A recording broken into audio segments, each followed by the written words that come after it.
गेले काही महिने मी मुख्यमंत्र्यांशी काही एक दोन विषय अरे तू उभा काय ना खुर्ची दे ना खुर्ची दे ना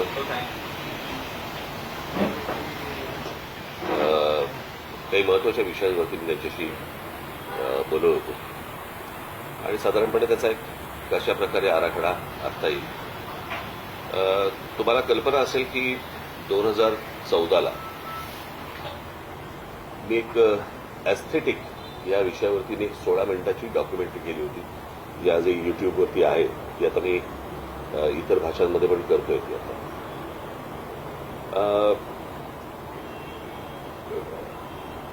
टाउन प्लॅनिंग आणि या सगळ्या गोष्टी ह्या माझ्या तशा आवडीचे विषय.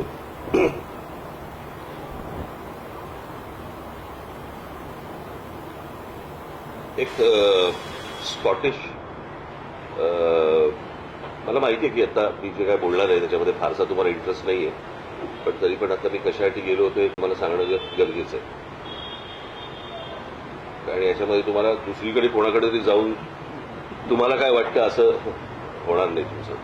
त्याच्यामुळे तुम्हाला आता या विषयामध्ये किती इंटरेस्ट असेल मला माहिती नाही. एक फार चांगलं वाक्य आहे त्या एक स्कॉटिश साहित्यिकाचं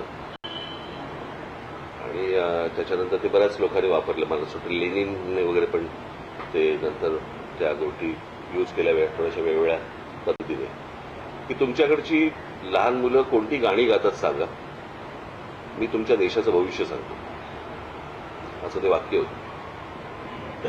मला थोडंसं ते बदलावं असं वाटतं आणि ते बदललेलं वाक्य असं आहे की तुमच्या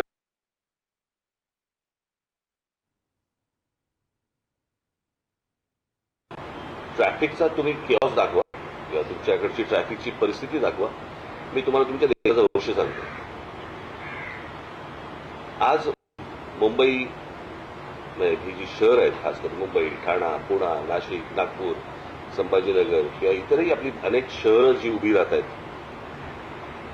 यातल्या बऱ्याचशा सगळ्या शहरांमध्ये आज खूप मोठ्या प्रमाणावरती रिडेव्हलपमेंटची कामं मोठ्या प्रमाणावरती उभी राहत आहेत आणि सरसकट सर्रास सगळ्या ठिकाणी ह्या गोष्टी होत आहेत.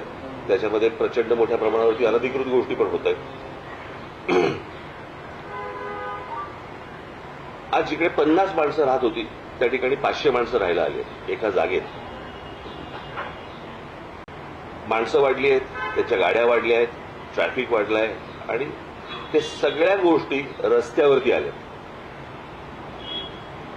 म्हणजे साधारणपणे 26 जुलैला जो पाऊस पडला होता तो साधारणपणे काहीतरी चुकत नसेल तर काहीतरी 900 इंच वगैरे काहीतरी पाऊस एका दिवसात पडला होता. परवाचा पाऊस साधारणपणे 400 इंच वगैरे पडला, बरोबर ना. त्या 400 इंचामध्ये जर ज्या प्रकारचा केऑस आपण मुंबई उपनगर आणि इतर आजूबाजूच्या शहरांमध्ये बघितल्यानंतर आपल्या लक्षात येईल की रस्ते कमी आहेत, ट्रॅफिकला शिस्त नाही, कोणी कुठेही गाड्या पार्क करतायत, काहीही चालू आहे. आणि अशा परिस्थितीमध्ये याचं जर उत्तर आता सापडलं नाही किंवा याच्यावरती जर समजा आता काम नाही केलं राज्य सरकारने, काय झालंय, आपण कबुतरं, हत्ती आणि इतर गोष्टींमध्ये आपण इतके अडकलोय की या ज्या मूलभूत समस्या ज्या आहेत याच्याकडे कोणाचंच लक्ष नाही. म्हणजे लोकांना गाड्या पार्क करण्यासाठी म्हणून ज्या पार्किंग लॉट जे उभे करायला पाहिजेत सरकारकडनं किंवा महानगरपालिकेकडनं, काही केलेत, नॅशनल मागणे, पण लोक तिकडे जात नाहीत. मला असं वाटतं की या ठिकाणी लोकांनी गाड्या पार्क करणं, जिथे पार्किंग नसेल तिकडे, आणि या प्रकारची एक शिस्त लावणं गरजेचं आहे. अनेक ठिकाणी जे आज बाहेरच्या राज्यांमधनं लोक आलेत, बाहेरच्या प्रदेशामधनं लोक आलेत, जे आज ओला आणि इतर टॅक्स्या आणि रिक्षा आणि सगळ्या गाड्या चालवत आहेत, त्यांना माहितीच नाहीये की या शहरांमध्ये काय प्रकारची सिस्टीम असली पाहिजे, कुठे गाड्या पार्क केल्या पाहिजेत, कुठे लावल्या पाहिजेत. डबल पार्किंग करत असतात, नो पार्किंगमध्ये लावत असतात, कुठेही लावत असतात. आणि त्या दृष्टिकोनातनं मी एक छोटासा आराखडा आज मी मुख्यमंत्र्यांना दिला. त्या प्रकारे आता तिथे मुंबई पोलीस कमिशनर, त्याच्यानंतर मला असं वाटतं ट्रॅफिकचे जॉईंट सीपी कुंभारे साहेब, अशा सगळ्या लोकांना तिकडे बोलवलं होतं आणि तिथे ती बैठक झाली आणि मी काही नमुने त्यांना, हा पण आवाज येणार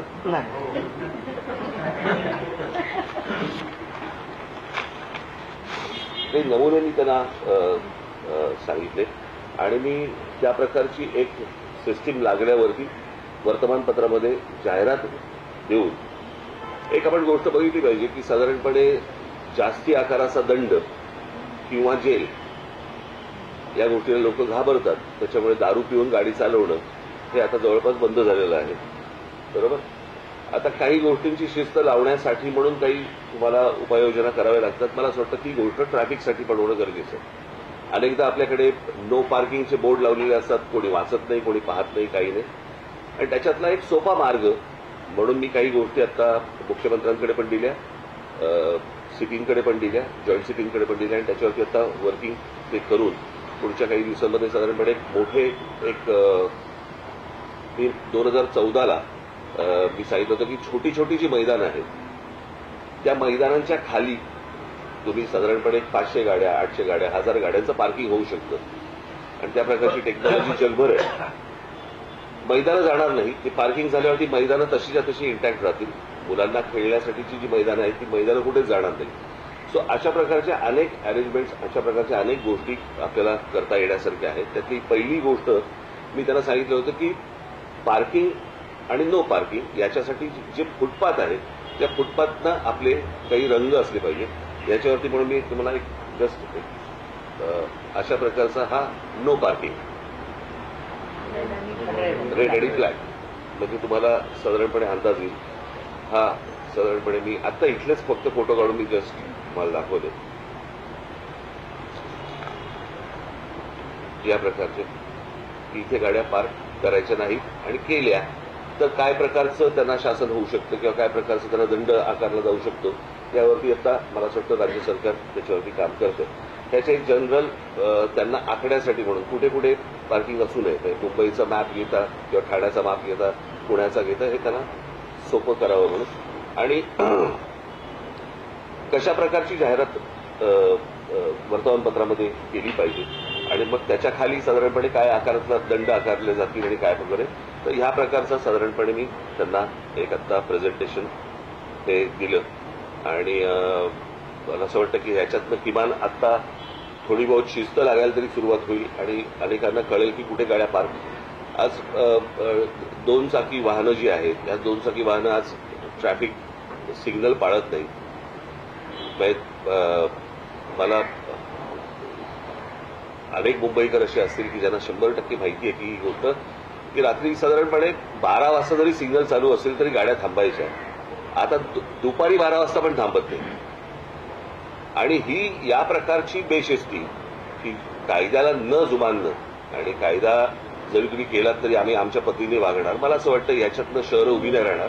आपण अजून वाईट गोष्टींकडे आपण जाऊ. अत्यंत विचित्र लेवलवरचा किऑस हा भविष्यामध्ये मला दिसतोय जर आता याच्यावरती जर काही उपाययोजना झाल्या नाहीत सरकारकडनं तर. कारण ज्या प्रकारची बेशिस्ती ही अजून वेगवेगळ्या गोष्टींमध्ये येत जाणार आणि मग ते एकदा हाताबाहेर गेलं की कोणीच काही करू शकणार नाही. आज प्रत्येक एखादी कंपनी असते, एखादी शाळा असते, एखादं कॉलेज असतं, प्रत्येक ठिकाणी काही नियम असतात. मला असं वाटतं शहरांचे पण नियम असतात आणि कशा प्रकारे तुम्ही गाड्या चालवल्या पाहिजेत, कुठे गाड्या पार्क केल्या पाहिजेत, कुठे लोकांना चालायला फुटपाथ नाहीये, फुटपाथवरती फेरीवाले बसलेले असतात, काही लिगल असतात आणि इलिगल असतात, त्यांचं काय करायचं. मला असं वाटतं की याचा एक आराखडा या शहरांचा आखणं खूप आवश्यक आणि गरजेचं आहे आणि आत्ता त्याची अत्यंत नितांत गरज आहे. कारण ते जर समजा आता मी मगाशी सांगितल्याप्रमाणे जर हाताबाहेर आत्ता गेलेलंच आहे परंतु आत्ता तरी आटोक्यात आणता येईल, पण याच्या पुढे अजून काही वर्षानंतर ते हाताबाहेर जाणार आणि ते तुम्हाला कोणालाही आवरता येणार नाही. आणि या गोष्टींसाठी म्हणून अत्यंत गंभीर अशी ही बैठक आत्ता मी मुख्यमंत्र्यांबरोबर मी करून आलो आणि पुढच्या काही दिवसांमध्ये त्यांच्याकडनं काही रिझल्ट्स यायला सुरुवात होतील. अशी पार्किंग लॉटचं सांगितलं मी आता 3 पार्किंग लॉट्स आत्ता एक मुंबई शहर, मुंबई उपनगरामध्ये 2 अशामध्ये सुरुवात करणार आहेत आणि मग त्याच्यानंतर त्याचं त्या गोष्टी वाढत जाणार आहेत आणि वाढवल्या जातील आणि कंपल्सरी तिकडे पार्किंग केलं जाईल. साहेब, मुद्दा उपसभापती आता तुम्ही दाखवला तो पार्किंगचा विषय तुम्ही म्हणलात की टाउन प्लॅनिंगच्या दृष्टिकोनातून अजून काही सजेशन्स केले त्या बेसिक कोणते केलेले आहेत आणि काल जो पाऊस झाला त्याच्यामध्ये आपण दोन गोष्टी पाहिल्या की नवी मुंबई किंवा त्या परिसरामध्ये तितकाच पाऊस झाला जेवढा वसई विरार परिसरामध्ये झाला. थोडंसं 550 ml जास्त झाला मिलीमीटर. तर तरी सुद्धा दोन्ही शहरांमधले जर बघितले तर तुम्हाला मी काही त्यातला तज्ज्ञ नव्हे. मला असं वाटतं जी लोक तज्ज्ञ आहेत त्यांना सरकारने बोलवलं पाहिजे आणि आपल्याकडे अशा प्रकारचे तज्ज्ञ अनेक आहेत की जे यामध्ये सजेशन सरकारला देऊ शकतात. फक्त हे वॉर फुटिंगवरती तातडीने याच्यावरती उपाययोजना होणं गरजेचं आहे. कळलं का? आणि मला असं वाटतं की याच्यावरती मी काही नावं सजेस्ट करीन, आपणही काही नावं सजेस्ट करा की आपण सरकारला सांगून आपण ही गोष्ट करून घेऊ शकतो. पार्किंगच्या व्यतिरिक्त इतर विषयांवर सुद्धा काही झालं ते आत्ता मला असं वाटतं हा विषय सगळ्यात गंभीर विषय आहे आणि तो म्हणजे ट्रॅफिकचा. कारण त्याच्यामुळेच सगळ्यात जास्ती किऑस आता गणपती येतील बरं का, त्या सगळ्या गोष्टी सुरू होतील आणि बस चाललंय म्हणून चालवत राहायचं असं नाही होऊ शकत. काही वर्षांपूर्वी मुंबई महानगरपालिकेनं विशेषतः शहर परिसरामध्ये अनेक विकासकांना जागा या वेगळ्या एका सेक्शन खाली सार्वजनिक पार्किंग उपलब्ध करून देण्यासाठी दिलेल्या होत्या. त्या पार्किंग तयार आहेत परंतु तिथले दर जे आहेत ते सर्वसामान्यांना परवडणारे नाहीये. त्यामुळे तिथे कोणी जातच नाही. आता मी तुम्हाला सिंपल लॉजिक सांगतो की साधारणपणे आता जर समजा गाड्यांचे दर पाहिले तर पार्किंगचा दर परवडायला काही हरकत नसेल. तुम्ही जर गाड्यांचे आता सगळे दर बघा ना आता काय आहेत ते, आणि साधारणपणे महिन्याला 2,000 आणि महिन्याला 1,500 आणि महिन्याला असे जर समजा 3,000 समजा असतील, बरोबर आहे, तुमची गाडी सेफ राहते, गाडी रस्त्यावरती त्रास देत नाही. सगळ्याच गोष्टी फुकट नाही मिळू शकत ना. मग जर समजा आपण तसं जर बघायला गेलं तर समजा आता एखाद्या भागाचं समजा आता आपण असं पकडूया की साधारणपणे दादर भागामध्ये स्क्वेअर फुटाचा भाव काय चालू आहे, काय 70-80 हजार रुपये स्क्वेअर फूट चालू आहे ना. मग रस्त्यावरती जी गाडी तुम्ही पार्क करता तो किती स्क्वेअर फूट घेता, ते स्क्वेअर फुटात मोजायचंय का आता?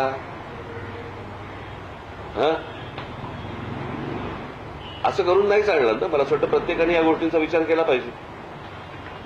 प्रत्येकाने याचा अर्थ माझ्या सकट सगळ्यांनी, मी काय दुसऱ्यांना फक्त बोटं दाखवतो याचा भाग नाहीये. प्रत्येकाने या गोष्टीचा विचार केला पाहिजे. ती बर्बाद होतील शहरं आणि आता आपण बर्बादीकडे चाललेलो आहोत. कशाचा पायपोस कोणात नाही. आज मुंबईमध्ये एवढ्या एजन्सीज काम करत असतात, म्हाडा आहे, मुंबई महानगरपालिका आहे, इतर सगळ्या, कोणाच्या एकत्र बैठका होत नाहीत. आपण दरवेळेला सगळ्या गोष्टी विनोदाने म्हणत असतो की हे खणून गेले की हे येतात, मग हे खणून जातात, मग ते हे आपण विनोदाने बोलतो.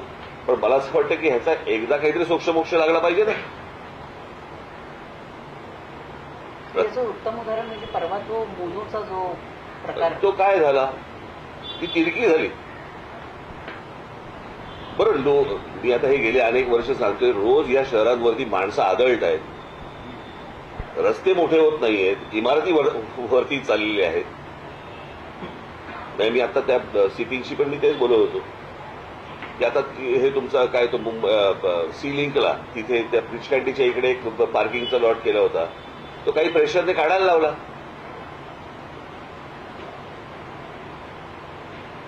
काही दळणगे वरतून जे येतात म्हणजे आमच्यासमोर पार्किंग नको, तुमच्यासमोर पार्किंग नको म्हणजे काय.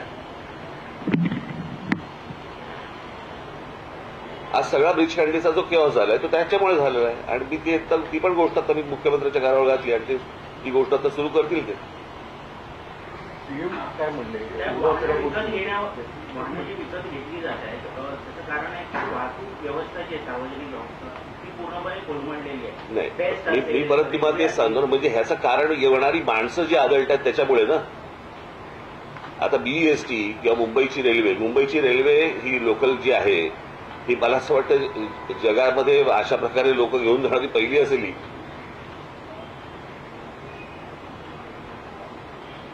ज्या प्रकारे लोक रोज लोकलमधनं प्रवास करतात हे थक्क करणार आहे. त्याच्यातही तुम्ही रोज रेल्वे चालू आहे, पण मी माझा मूळ मुद्दा येतो की ही माणसं येणारी थांबवली पाहिजेत. तुम्हाला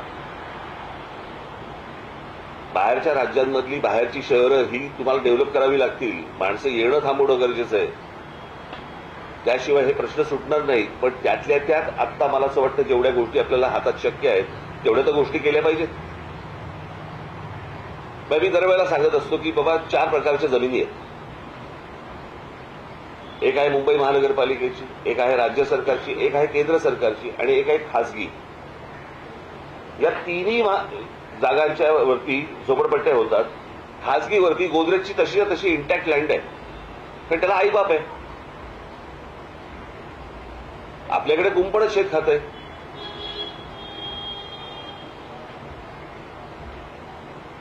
आणि त्याच्यामुळे आज ज्यांना तुम्ही गाड्यांची लायसन्सेस देताय त्यांना हे शिकवलंही जात नाही कुठे गाडी पार्क करायची आणि कुठे कसं वागायचं.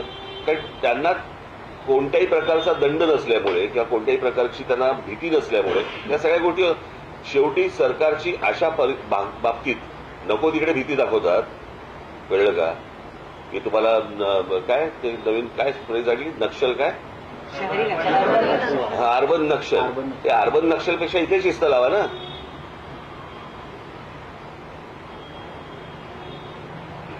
इथे गरजेचे आहेत. उद्या ज्या प्रकारच्या जमिनी ज्या गौतम अदानीच्या घशात घातल्या जात आहेत, काय होणार मला जर सांगा. तिकडे त्या धारावीमध्ये कुठचे रस्ते आणि कुठचं काय करणार आहेत. आपल्याकडे नुसत्या स्कायस्क्रॅपर्स होत आहेत, उंच इमारती होत आहेत, परंतु खाली काय आहे. आज पुण्यासारखी परिस्थिती. पुण्यात तुम्ही जाऊन बघा,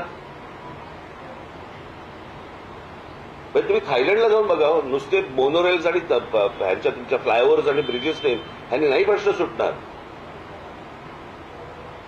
तुम्हाला व्हेकल कंट्रोल करायला लागतील. आज अनेक ठिकाणी तुम्हाला आठवत असेल, मागे एक आंदोलन झालं होतं, तुम्हाला आठवत आहे, आम्ही पक्षातर्फे घेतलं होतं खोट्या टॅक्सी आणि खोट्या रिक्षांचं. आज असंख्य प्रमाणामध्ये, हजारोच्या प्रमाणामध्ये आज तुम्हाला खोट्या टॅक्स्या आहेत, खोट्या रिक्षा आहेत, ज्यांना लायसन्सेस नाहीये. कोण चालवतंय, कोणाच्या नावावरती परमिट आहे, कोण चालवतंय, काही काही नाहीच आहे. त्याला दरबंदच नाही. त्याला याचं कारण कोणी तपासणार नाही, कोणी त्याच्यावरती विचार करणार नाही. चिलबिली घेऊन सगळे सुटणारे आहेत. असं शहर नाही उभं राहू शकत. त्याच्यामुळे आजचा माझा जो विषय होता तो हा होता. आणि माझी तुम्हाला सगळ्यांना विनंती आहे की विनाकारण आत्ता मला इतर कुठचेही पॉलिटिकल प्रश्न न विचारता कृपा करून जर समजा या विषयाचं गांभीर्य राखून जर समजा तुम्ही हा विषय लावलात तर मला आनंद होईल त्या गोष्टींचा. एवढीच फक्त माझी तुम्हाला विनंती आहे. मुंबई 2 दिन की बरसात में मुंबई में हर तरफ सड़कों पर खड्डे ही खड्डे हैं. एक दिन में 442 पॉटहोल्स रिपोर्ट हुए हैं. कॉन्क्रीट करने का दावा किया गया था, लेकिन लोग खड्डों में गिर रहे हैं. एक डेथ भी हो गई थी पवई में. आज की तारीख को मी तुम्हाला एक गोष्ट सांगू का? रस्ते बनवणे आहे ना, रस्ते बनवणे हा साधारणपणे धंदा आहे, बरोबर? धंदा कशा अर्थाने बोलते मी की टेंडर काढायची, रस्ते बांधायचे, ते खराब झालेच पाहिजेत. याच्यामध्ये सगळा जो नेक्सस आहे ना तो सगळा तसाच आहे. तो की याच्यामध्ये ते खराब झाले पाहिजेत. खराब झाले की लगेच ते खड्डे बुजवायचं टेंडर निघतं आपल्याकडे. म्हणजे आपल्याकडे तो जो कोणी कॉन्ट्रॅक्टर असेल त्याला कुठच्याही प्रकारचं पनिशमेंट होत नाही. खड्डे बुजवायचं कॉन्ट्रॅक्ट निघतं, त्याच्यात करप्शन होतं. पुन्हा नवीन रस्ते बांधण्यासाठी परत नवीन टेंडर होतं. हे ज्या प्रकारचं जे चालू आहे, गेली अनेक वर्ष सुरू आहे ना. या सगळ्या गोष्टींना लोक त्रासलेले आहेत. त्या खड्ड्यातनं जात आहेत, त्याच्यामध्ये अनेक लोक मृत्युमुखी पडत आहेत. परंतु जे करतायत त्यांनाच वारंवार निवडून दिलं जात आहे. आता त्यांना जर समजा पटत असेल की बाबा हे घ्या ना, किती काही खड्ड्यात घाला नाही तर कशातही घाला, हे आपल्याला मतदान करणारच आहे, हा जर विश्वास असेल, तुम्हाला आयुष्यात चांगले रस्ते मिळू शकत नाहीत. करणाऱ्याच लोकांना जर समजा तुम्ही वारंवार निवडून देणार, कसे रस्ते आम्हाला चांगले मिळणार? त्यांना असं वाटतंय आम्ही जे करतोय ते बरोबर करतोय. त्याच्यामुळे 400 खड्ड्यांचं काय घेऊन बसलात तुम्ही? आणि हा विषय फक्त मुंबईचा नाही आहे, हा सर्व शहरांचा विषय आहे. फक्त काय आहे प्रॉब्लेम, जे बाहेरच्या राज्यांमधून येतात त्यांना महाराष्ट्रातले खड्डे दिसतात, फक्त त्यांची राज्य खड्ड्यात गेलेली दिसत नाही. सारखं चॅनलवरती आपलं दाखवायचं की मुंबईमध्ये काय झालंय आणि महाराष्ट्रामध्ये काय झालंय, बाकीच्या राज्यांमध्ये काय झालंय ते एकदा बघा. पण बरोबर बोलतोय ना मी? हे आता सीएमएलनी काय म्हटलं आणि मुद्दा परत उपस्थित राहतो की तुमचं म्हणणं आहे की शहरांमध्ये मुंबईत सॉरी बरं ऐकलं नाही. सीएम तुमच्या या सगळ्या गोष्टीवर त्यांचं काय म्हणणं आलं सीएमचं, आणि दुसरं चलत लागू तुमचं सगळ्यात मूळ मुद्दा पण असं येतो की मुंबई शहरावर सगळ्यात जास्त लोड आहे येणं. मुंबई शहरावरती नुसता लोड नाही येतोय, तो ठाण्यावरती येतोय, तो पुण्यावरती येतोय. तुम्ही नाही, तुम्ही महाराष्ट्रातल्या सर्व शहरांवरती येतोय तो. हा एकट्या मुंबईवरती येत नाहीये. याचं कारण ज्या प्रकारे लोकप्रतिनिधींनी ज्या प्रकारे जागृत राहायला पाहिजे त्या प्रकारे ते होत नाही. प्रत्येक जण ते कसं आहे, पूर्वीच्या काळी एक ते वाक्य होतं ना, इंच इंच लढू, तसं आता लोकप्रतिनिधींचं एक वाक्य झालेलं आहे, इंच इंच विकू. त्या सगळ्या इंच इंच विकण्यामध्येच त्यांचा डेव्हलपमेंटला कोणाचाच विरोध नाहीये, पण त्याला कुठच्याही आकार उकार नसताना केलेली डेव्हलपमेंट ही तुमच्या अंगाशीच येणार. काय होते, आपण हे पिल्लू इकडे इकडे इकडे वरती काय झालं, काय माईक एवढा आहेस तू, काय झालं, काय ह्याचं नाव रायनो, काय राहू दे. तर तुम्ही बोलताना सुरुवात केली की इतके सगळे बोलताना सुरुवात केली म्हणजे बोलताना तुम्ही याच्यामध्ये उल्लेख केला की इतके सगळे गंभीर विषय असताना देखील कधी कबुतराचा विषय येतोय, कधी हत्तीचा विषय येतोय. काल अजून एका पत्राचं खूप चर्चा होते की आता महाराष्ट्रात वराह जयंती साजरी व्हावी शासकीय याच्यानुसार, अधिकृतनुसार. हे सगळे विषय, या सगळ्या विषयांमुळे मूळ विषय बाजूला पडत आहे. दरवर्षी पाऊस, दरवर्षी तेच गोंधळ आणि इतक्या मोठ्या विषयांमध्ये हे विषय मला तुम्हाला हेच सांगायचंय, जे तुम्ही करणार नाही आहात, कळलं का? हे विषय आले की दाखवू नका,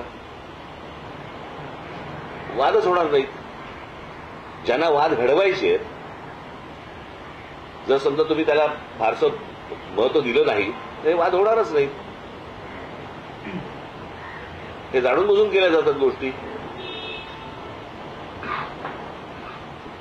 मला एक गोष्ट कळली नाही, तुमच्या घरात जर समजा एक 4 उंदीर झाले तर त्याचं काय करता तुम्ही?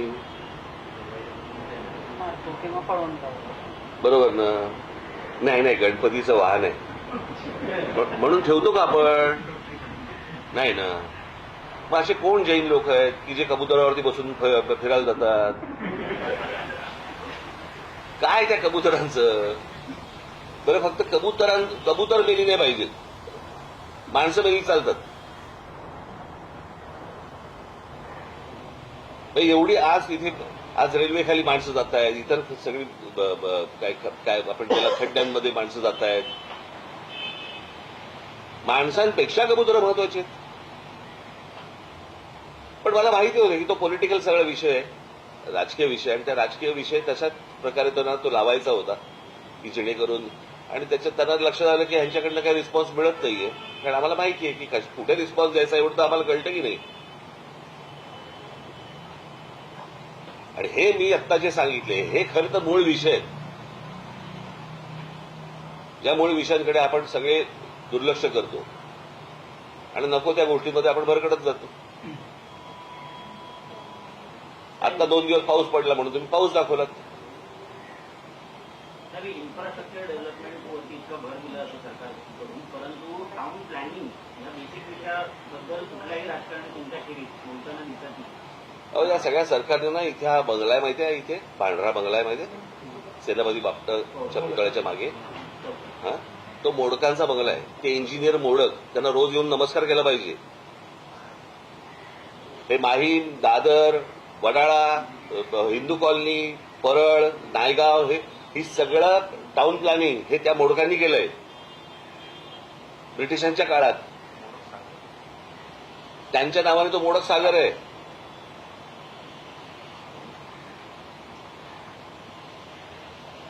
ह्या गोष्टी आपल्या समोर आहेत ना.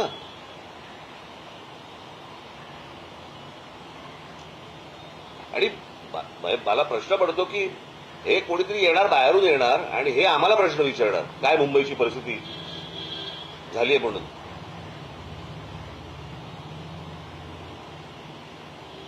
तो जो बाहेरून जो लोंढे येतात त्याच्यामुळे अनेक गोष्टी इथे उभ्या राहिल्या, अनेक प्रॉब्लेम्स इथे उभे राहिले. बरं, हे काय मुंबईचं नाही, हे कुठच्याही शहराचं होऊ शकतं.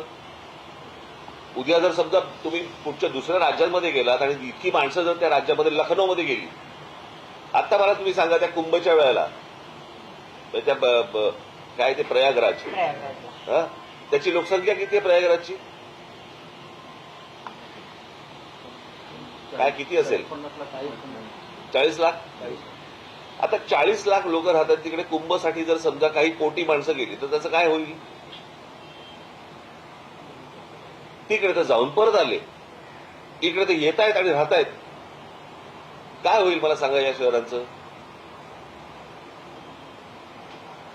आज तुम्ही नुसतं पत्रकार म्हणून विचार करू नका. उद्या तुमची मुलं आहेत, त्या मुलांची मुलं आहेत, ती इथे राहणार आहेत. कशी राहणार आहेत?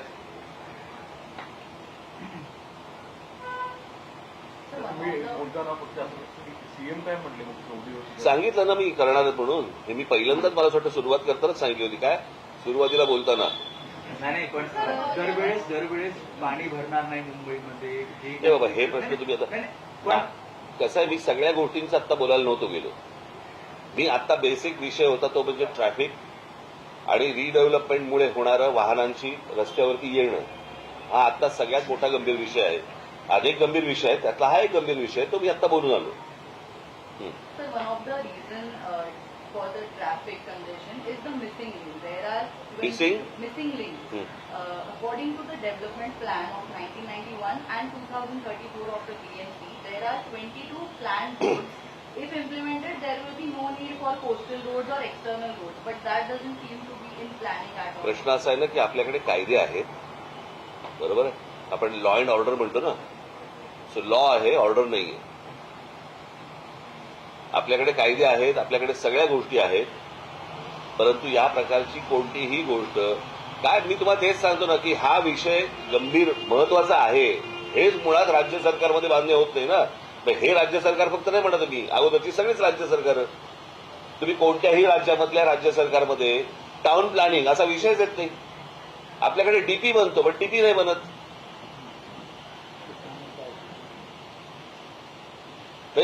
सरकार बसणार त्याच्यावरती डेव्हलपमेंट प्लॅनवरती. कशासाठी? कारण जमिनी विकता येतील, इथे हॉस्पिटल टाका, कोणाशी बोलून घ्या, इकडे अजून हे करा. पण टाउन प्लॅनिंग म्हणून जी गोष्ट असते, आता मी मगाशी माझा विषय अर्धवट राहिला पुण्याचा. पुण्याची परिस्थिती तर आता अशी आहे की पुणे साधारणपणे एखाद्या शहराची लोकसंख्या किती असते ना त्याच्याप्रमाणे साधारणपणे तिथे 15% रस्ते लागतात. आता पुणे शहराची परिस्थिती अशी आहे की तिकडे साधारणपणे 7 का 8% फक्त रस्ते. कारण रस्ते जुनेच आहेत. ह्या बाजूनी पुणे वाढतंय, पण पुण्यात जर समजा बघितलं तर रस्ते तेवढेच आहेत.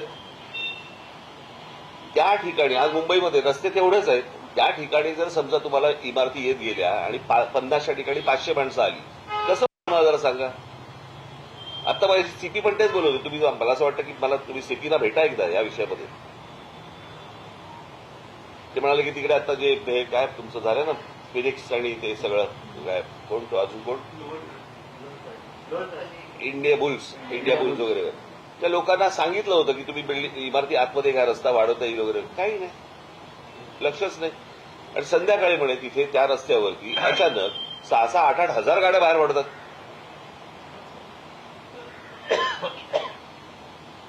कशा पुरणार गोष्टी तुम्हाला? चला, राजकीय बाकी हे बोलायला काय, मला बोलायला काही हरकत नाहीये, परंतु तुम्ही हा विषय घालवाल. मला नाही बोलायचंय.